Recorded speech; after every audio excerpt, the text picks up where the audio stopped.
Personnellement, je suis très heureux de participer à cette journée. Je vais essayer d'être bref parce que cela nécessite vraiment de visualiser certaines diapositives que j'ai présentées. Mais je dois dire tout d'abord que le travail HADA, ce n'est pas la présentation de résultats d'une étude, c'est juste une rétrospective bibliographique pour concocter une problématique de terrain. Cette réflexion, cette structuration de problématique a été l'œuvre d'un groupe justement de travail, notamment moi-même, professeur Mimouni Nabila, docteur Idir et docteur Denis Sarfati au niveau de notre laboratoire, pour justement penser à un projet commun avec la Fédération algérienne de natation pour ainsi élaborer un système de détection et de sélection des jeunes majeurs. Donc, moi je commencerai par dire que l'élévation du niveau de performance est de haut niveau et de plus en plus, il y a une élévation de plus en plus accrue et devant en parallèle la limitation de nos performances sur le plan mondial, hormis des cas occasionnels qui se répètent après un certain nombre d'années. Le but de chaque entraîneur, bien entendu, est de hisser ses athlètes à la plus haute marche du podium. Donc, il ne s'agit pas de prendre n'importe quel groupe d'enfants, n'importe quel groupe de jeunes pratiquants et obtenir avec eux des grands résultats. Ce qui veut dire que ce haut niveau n'est accessible qu'à des individus rares. Donc, ce qui suggère que ces individus doivent être repérés, trouvés, découverts. On peut employer plusieurs vocables là-dessus. Donc, cela fait l'objet de la détection et de la sélection des jeunes pratiquants, des jeunes majeurs. Donc, c'est quoi la détection, c'est quoi la sélection? Souvent, on confond avec les deux. Et peut-on penser à une procédure, un algorithme pour ce faire?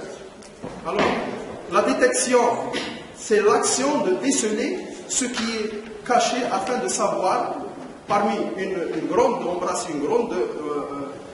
population de jeunes sujets pratiquant ou non une activité physique et sportive.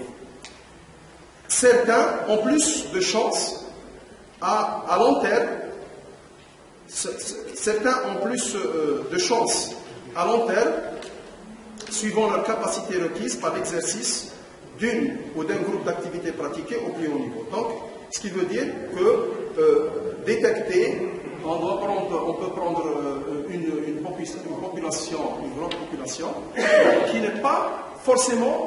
ne pratique pas forcément de façon systématique une discipline donnée ou bien une spécialité donnée. Donc, détecter, c'est justement trouver à travers, on verra plus tard, on essaiera de comparer les deux, détecter et sélectionner.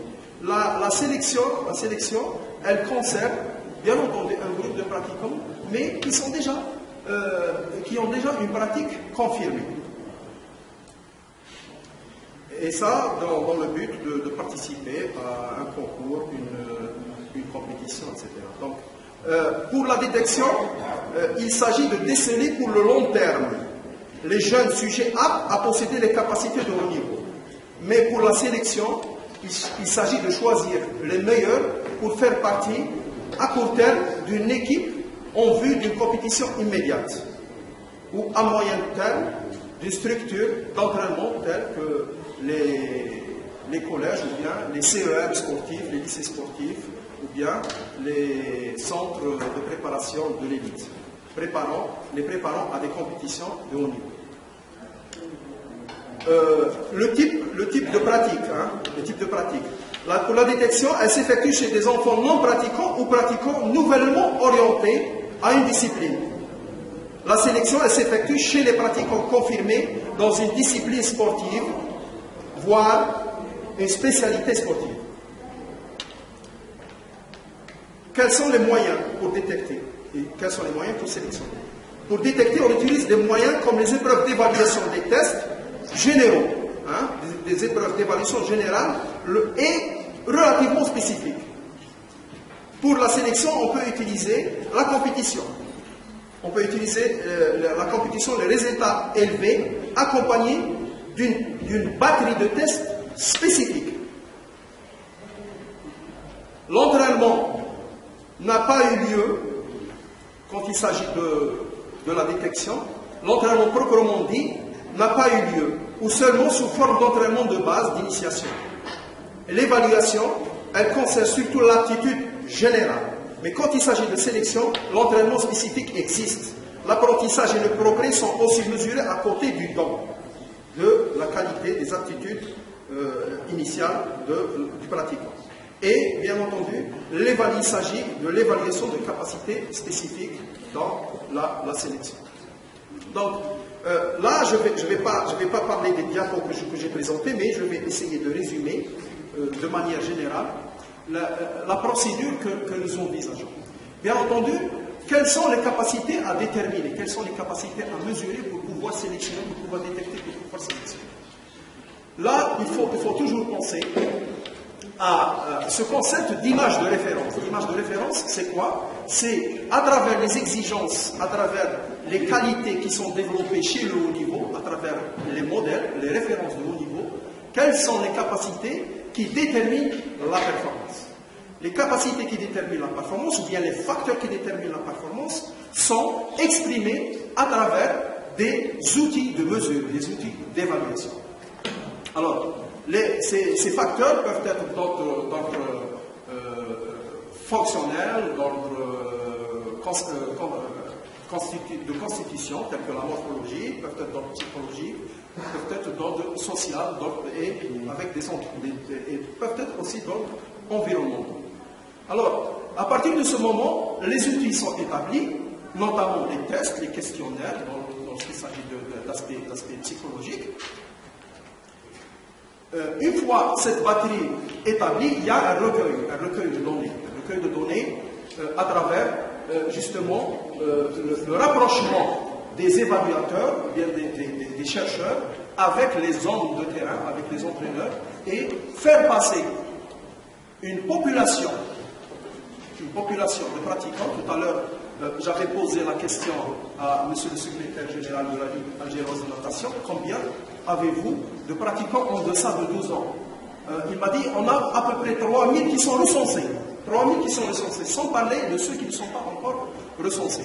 Donc, à travers une population de 3000 au niveau d'Alger, il semble très possible de déterminer au moins, je vais dire, au moins une centaine de jeunes talents,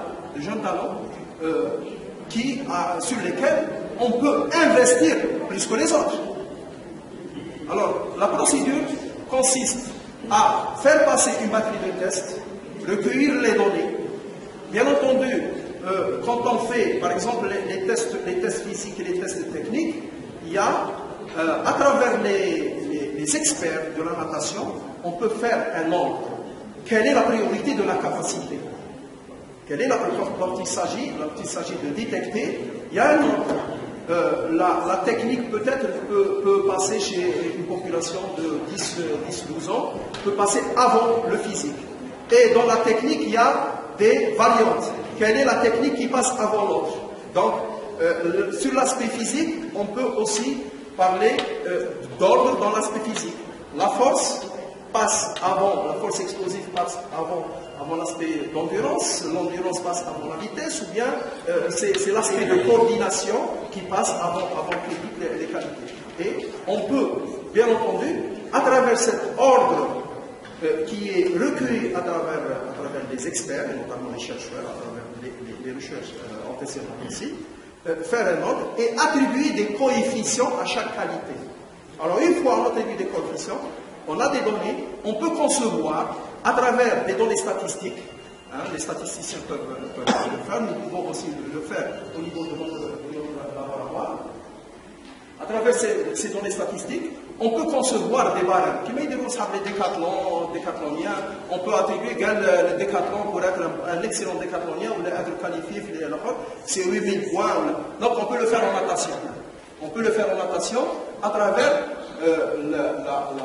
l'ordonnancement des qualités requises,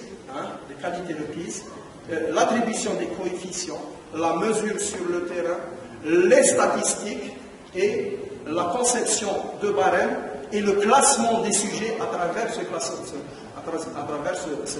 aspect, juste après la conception des barèmes et la notation des sujets. Une fois on classe les sujets, donc on peut, sur les populations de 3000 par exemple, choisir, comme je l'avais dit, en fonction des possibilités de la prise en charge de la fédération, des centres de préparation, des ligues régionales, en fonction de cette disons, possibilité de prise en charge, on peut prendre un nombre possible et investir sur lui à travers les procédés qui ont été, bien entendu, on peut convenir de procédés de préparation, procédés de progression pédagogique, les plans d'entraînement à long terme sur cette population et répéter périodiquement ces évaluations et on peut classer des groupes de niveau dans cette population qui a été déjà choisie. Par exemple, la centaine de jeunes athlètes, faire 3 niveaux, 1, 2, 3, et le passage d'un niveau à autre via les évaluations périodiques.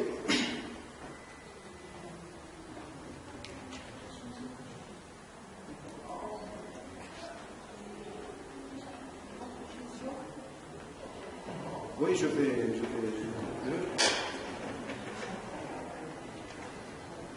Alors, comment confirmer un pronostic? Une détection-sélection, c'est un pronostic. Donc, comme j'avais dit, une seule évaluation ne suffit pas, car elle peut traduire simplement les effets d'une avance biologique, ce qui nécessite parallèlement dans les capacités de déterminer le niveau de maturation biologique. Elle peut traduire un entraînement mal dosé aussi. Dans une année, il vaut mieux une sommation d'au moins 3 évaluations pour confirmer ou infirmer les premiers bons résultats ou le progrès d'autres mauvais résultats. Les références, bien entendu, comme j'avais dit, et les barèmes sont indispensables. Il ne faut pas perdre de vue que la santé de l'enfant avant tout. Donc la joie sur le podium fait oublier les peines du travail soutenu, les sacrifices. Mais rien ne vaut cette joie et ne vaut la médaille. Mais en parallèle, toujours, on fait un rappel, il n'y a aucune médaille qui vaut la santé. Je vous remercie.